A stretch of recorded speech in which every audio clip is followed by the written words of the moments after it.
Ensuite, alayhi salatu wassalam nous dit, parmi les actes les plus aimés d'Allah, أو تطرد عنه جوعا, c'est d'écarter la faim de lui. D'écarter de lui la faim. De faire en sorte que ton frère et ta sœur ne soient pas affamés, qu'ils ne connaissent pas la faim. Alors c'est toujours particulier de parler de la faim en France, parce que nous on ne sait pas ce que c'est la faim. Nous ici, nous ne connaissons pas la faim. Nous c'est très rare que l'on a mal au ventre, parce qu'on a envie de manger. Parce que dès qu'on a ce sentiment, on vient l'ammar, le remplir. Viens que je te mette de la viande, du danone, du coca, je te le remplis. Et là, cette douleur, elle disparaît, elle ne revient plus avant 10 jours. Alors qu'il y a des gens qui ne mangent de la viande que le jour de l'Eid. Et ce que je vous dis, ce n'est pas une histoire, non, c'est la vérité. Mes frères. Voyagez et vous verrez. Wallah, il y a des gens qui ne mangent de la viande que le jour de l'Eid. Alors que nous, chaque jour, on choisit ce qu'on a envie de manger. Une entrecôte, une escalope, du bœuf, du veau, du poulet. Ça, c'est une ni'ma. C'est un bienfait d'Allah subhanahu wa ta'ala. Wa nashkuruhu ala dhalik. On le remercie pour cela.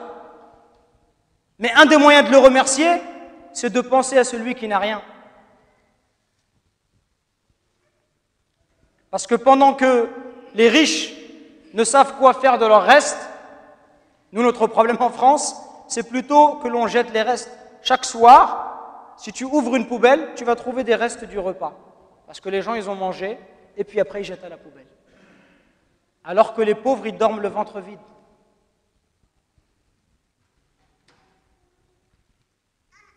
Par la grâce d'Allah, j'ai eu la possibilité de voyager dans plusieurs pays.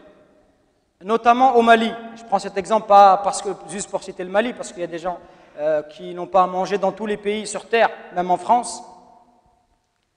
D'aller au fin fond du Mali. Hein, les gens ils connaissent Bamako. Nous, en arrivant à Bamako, on a fait 1200 km en car.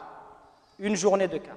Puis après, on a encore pris une petite pirogue pendant 24 heures pour faire les 240 km qui nous séparaient d'une petite ville qui s'appelle Bamba, qui est jumelée avec la ville où j'ai grandi en France. Et quand je suis parti là-bas, j'ai vu une image, mes frères, et à chaque fois que je fais ce cours, je raconte cette histoire. Wallahi, j'ai vu une image, wallahi, jamais je ne pourrai l'oublier. Ce village-là, il est traversé par le fleuve, le Niger, qui est un des plus grands fleuves d'Afrique, et qui traverse plusieurs pays africains. Ce fleuve-là, c'est un des fleuves les plus pollués au monde. Pour vous dire, l'eau, elle est quasiment comme la Seine. Et j'ai vu un enfant, un jeune, tremper son verre dans cette eau, comme la Seine que vous avez là, quelques mètres. Tremper son verre dans ce Niger et boire l'eau verte de ce fleuve. Et j'ai dit, subhanallah. Pourquoi? Parce que là-bas, il n'y a pas d'eau pure. Il n'y avait qu'un seul puits qui donnait de l'eau propre et il l'avait réservé pour nous. Et encore, on rajoutait des médicaments pour purifier cette eau. Et ce petit enfant, il buvait de l'eau verte. J'ai dit, regarde, subhanallah, regarde ce petit. Il n'a même pas trouvé de l'eau claire à boire. Alors que nous, aujourd'hui, on rentre chez nous, on ouvre le robinet et on a de l'eau qui coule. Et wallahi, on n'est même pas conscient que cela est un des plus grands bienfaits d'Allah subhanahu wa ta'ala. D'avoir cette eau, cette source de vie, de l'avoir à proximité. Juste à ouvrir le robinet. Alors que dans combien de pays au bled encore les enfants se déplacent avec des ânes, sur des ânes ou des mules pour aller chercher de l'eau à 1 ou 2 kilomètres. Et comme je vous l'ai dit précédemment, construire un puits en Afrique, dans certains endroits, ne coûte pas plus cher que 1 000 €. Et il ne nous est pas possible à nous de nous réunir pour que ces gens, eux aussi, ils aient de l'eau claire à boire. Et comme je vous l'ai dit précédemment, on ne pense jamais à ces choses-là. Et on n'en parle jamais. Pourquoi? Parce que nous sommes devenus égoïstes. Illa man rahim Allah. Nous sommes préoccupés par ce matérialisme, par cette vie d'ici-bas. Et nous avons oublié qu'un simple verre d'eau fait partie des plus grands bienfaits. Est-ce qu'il faut que je m'arrête parce que l'Aden c'est dans 5 minutes? Je continue? Je m'arrête. Je m'arrête donc, Inch'Allah, et je reprendrai après Salat al-Maghrib bi'idhnillah pour terminer donc l'explication de ce hadith. Et on en est resté donc à la parole du prophète alayhi salatu wassalam qui a dit d'écarter de lui la faim en citant les actes les plus aimés d'Allah. سبحانك اللهم وبحمدك أشهد أن لا إله إلا أنت أستغفرك وأتوب إليك وجزاكم الله.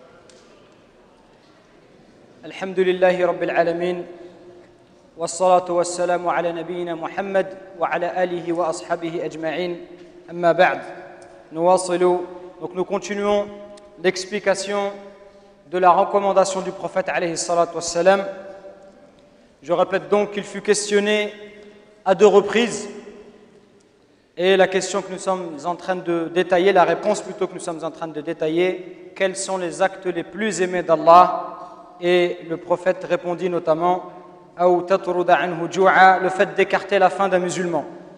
Donc sachez mes frères et sœurs que le fait de nourrir les pauvres, c'est une cause d'entrée au paradis. Parce que Allah subhanahu wa ta'ala, lorsqu'il nous parle des gens du paradis dans le Coran, il ne se contente pas de parler du paradis, mais il nous indique les œuvres et les voies qui mènent vers ce paradis. Et notamment, il y a le fait de nourrir les pauvres.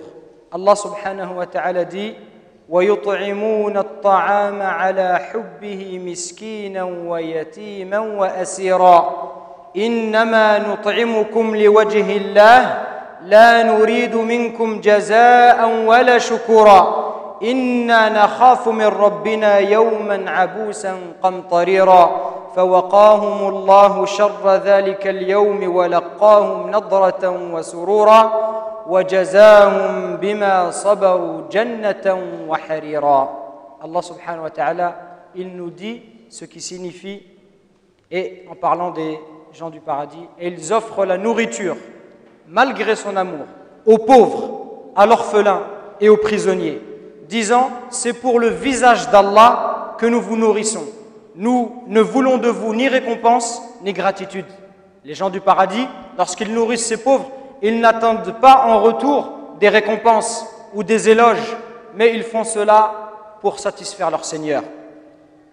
Nous redoutons de notre Seigneur un jour terrible et catastrophique. Dieu, Allah subhanahu wa ta'ala, les protégera donc du mal de ce jour-là et leur fera rencontrer la splendeur et la joie et les rétribuera pour ce qu'ils auront enduré en leur donnant le paradis et des vêtements de soie. Donc regardez mes frères, la récompense de celui qui nourrit le pauvre, c'est l'accès au paradis. De la même façon, celui qui se refuse à nourrir les pauvres et nécessiteux, qu'il sache qu'Allah subhanahu wa ta'ala dans son livre l'a mis en garde contre le plus terrible des châtiments, le châtiment de l'enfer. Kullu nafsin bima kasabat rahina illa ashab al-yamin fi jannatin yatasaalun 'anil mujrimin ma salakakum fi saqar. Toute âme est l'otage de ce qu'elle a acquis, sauf les gens de la droite. Dans des jardins, ils s'interrogeront au sujet des criminels. Ma salakakum fi saqar. Qu'est-ce qui vous a acheminé à Saqar, un des noms de l'enfer? Les gens du paradis, ils questionneront les gens de l'enfer. Mais pourquoi est-ce que vous êtes rentrés en enfer? Al-jawab قالوا لم نك من المصلين ولم نك نطعم المسكين وكنا نخوض مع الخائضين وكنا نكذب بيوم الدين حتى أتانا اليقين. Ils diront, nous n'étions pas de ceux qui faisaient la prière. Nous n'étions pas de ceux qui faisaient la prière. Et nous ne nourrissions pas le pauvre. Et ils donneront d'autres réponses, mais vous voyez, le fait de ne pas avoir nourri le pauvre, c'est une des causes qui les a fait entrer en enfer. Et Allah subhanahu wa ta'ala, il nous incite dans son livre à nourrir le pauvre. فَلَقْتَحَمَ الْعَقَبَةَ وَمَا أَدْرَاكَ مَا الْعَقَبَةُ فَكُّ رَقَبَةٍ أو إطعام في يوم ذي مسغبة يتيما ذا مقربة أو مسكينا ذا متربة. Or, il ne s'engage pas dans la voie difficile. Et qui te dira ce qu'est la voie difficile? C'est d'affranchir un esclave ou de nourrir en jour de famine, durant un jour de famine, un orphelin proche parent ou un pauvre dans le dénouement. Regardez, Allah il nous dit qu'est-ce qui est difficile? C'est quoi? Quelle voie n'est pas aisée? Celle d'affranchir un esclave, de nourrir un pauvre un jour de famine, un orphelin proche parent ou un pauvre dans la détresse. Allah il nous incite à accomplir ces œuvres qui ont énormément de récompenses auprès de lui. Et le prophète alayhi salatu wassalam dit dans une formule très belle, en arabe très jolie, très courte. Et comme tout le temps, le prophète il a cette particularité, mes frères et sœurs, de dire en peu de mots beaucoup de choses. Écoutez, il dit Ya ayyuhan nas, afshu salam, wa at'imu ta'am, wa silu al-arham, wa sallu bil-layli wan-nasu niyam, tadkhulu al-jannata bisalam. Allahu akbar. De cette phrase, comme elle est belle. Ô vous les gens, donnez à manger, répandez la salutation, répandez as-salam entre vous. Dites-vous assalamu alaykum, de préférence avec un sourire. Que tu le connaisses le frère ou que tu ne le connaisses pas, quand tu croises un musulman, salue-le par la salutation islamique. Afshu salam, wa at'imu ta'am, donnez à manger, wasilu al-arham, visitez les proches, wa sallu bil-layli wan-nasu niyam, priez alors que les gens dorment, tadkhulu al-jannata bisalam, et vous rentrerez au paradis en toute tranquillité. Regardez, la voie du paradis c'est une voie simple et aisée.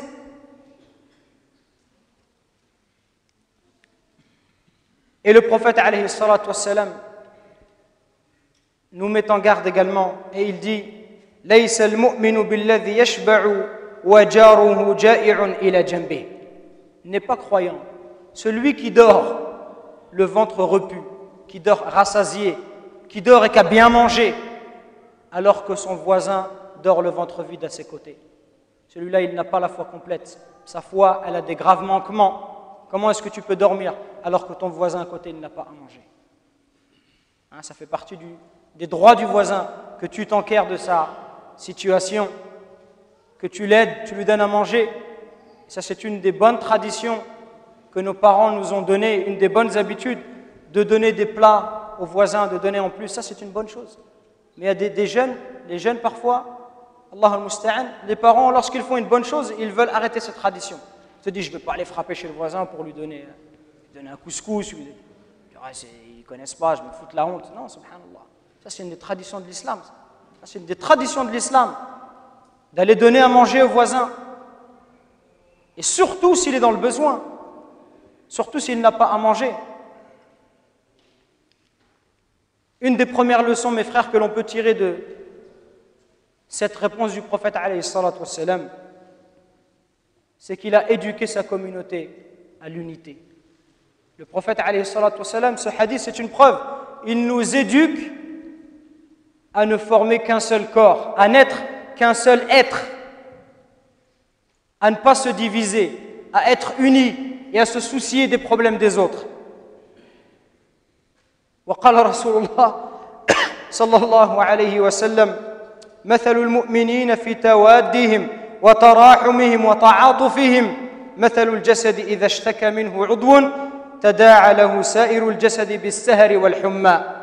Les musulmans dans l'amour qu'il y a entre eux. Regardez ce hadith, il est très beau. Les musulmans dans l'amour qu'il y a entre eux, dans l'affection et la miséricorde qu'ils se portent, ils sont comparables à un seul corps. Lorsqu'un membre est affecté, c'est l'ensemble du corps qui souffre d'insomnie et de fièvre. Si toi aujourd'hui tu as mal aux dents, c'est tout ton corps qui se sentira mal. Quand tu as mal aux dents, tu ne peux pas dormir la nuit, tu ne te sens pas bien, tu as un état général de fatigue. Parce que tout ton corps, il a accompagné cette douleur aux dents. Et bien normalement, nous les musulmans, on devrait être semblable à cette image. Lorsque l'un d'entre nous est attristé, moi ça devrait m'attrister aussi. Si mon frère, je sais qu'il a des graves ennuis, moi aussi ça devrait m'embêter, me perturber, me tracasser. Pourquoi? Parce que nous sommes qu'un seul corps.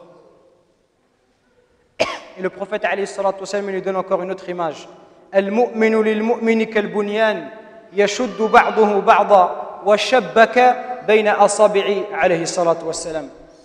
Le prophète alayhi salatu wassalam nous dit le croyant envers son frère est comparable à un édifice dont les briques se soutiennent. Vous voyez les briques, chaque brique au-dessus d'une autre. Et chaque brique, elle soutient l'autre brique. Hein? Et le prophète, il fit entrecroiser ses doigts. Normalement, nous, on devrait être comme ça, les frères. Comme ça, entre nous. Main dans la main. Prêt à se secourir, pas avec la bouche. Il faut qu'on dépasse ce stade des prétentions orales. Mais il faut qu'on arrive dans notre vie de tous les jours à vraiment aimer son frère. D'un amour sincère. De vraiment lui vouloir le bien. Cela ne veut pas dire qu'on ne va pas se conseiller, que l'on ne va pas parfois avoir des désaccords. Si, mais si tu vois quelque chose en moi, viens me conseiller. Mais viens, il faut que je sente en toi l'amour. L'amour que tu me portes. Il faut que je sente en toi que vraiment tu as envie de me conseiller pour mon bien. C'est parce que tu m'aimes bien que tu me conseilles. Pas pour me rabaisser, comme certaines personnes font lorsqu'il vient conseiller. Ah, Foulan, oui, je l'ai rattrapé. Il a telle faute, telle akhta. Ou là, quand il a récité tel verset, il s'est trompé. Mais Ashaqra miskin. Allah yahdi. Parle comme ça. Hein, il t'a fait un doua, mais en vérité, c'est de la médisance. C'est-à-dire, Allah yahdi, mais c'est pas ce qu'il pense. Il veut te rabaisser. Non, lorsque vous conseillez les gens, conseillez-les avec amour. La personne, elle doit sentir en toi que ton souhait, ce n'est que son bien et rien d'autre. Et si on sent ça chez la personne, forcément, on va accepter le conseil, même si parfois, la vérité est dure à accepter. On doit avoir ces sentiments les uns pour les autres. Et ça se travaille, parce que ce n'est pas quelque chose de facile. Et je lis un dernier hadith sur ce chapitre-là.